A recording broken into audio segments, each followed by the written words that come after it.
Bakit nga ba feeling Panginoon si Tambaluslos? Well, unang-una, matagal na usap-usapan yan na kaya naman napaka-makapangyarihan ni Tambaluslos ay dahil alam niya ang mga sikreto ni Marcos Jr. At totoo naman po yan.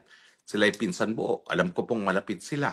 Pagdating dun sa issue na bangag ba si Marcos Jr., I am sure, alam na alam yan ni Tambaluslos.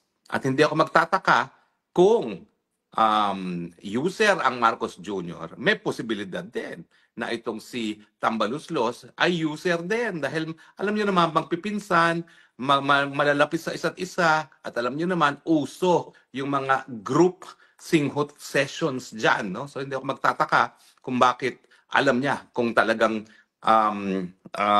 bangag ang Marcos Jr. kasi nakasama niya, suminghot din. No? May posibilidad po yan. Hindi po yan malayo. Kasi alam naman natin ang mga buhay ng mga mayaman dito sa Pilipinas, sila nagko-cocaine kasi sinasabi nila, natural naman yung cocaine. Mga gago talaga ito, mga ito, no? Mga pag-iisip nila. No? Sabi nila, natural yan, hindi gaya ng shabu na synthetic. Ay, naku po.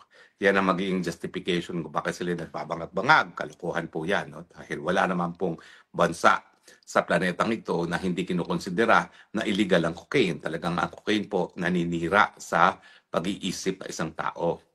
So anyway, yan talaga yung paniwala natin. Kaya napaka makapangyarihan niya. Kita ninyo, sa lahat ng state visit, sumasama siya. Eh alam niyo naman po, meron tayong sinasabi na co-equal branches of government. Pero siya, feeling talagang katambal siya ng presidente. Halos lahat ng mga state visits niya sa ibang bansa ng daigdig, ang katabi niya, si Tambaluslos. Eh samantalang, he's from a co-equal branch of government.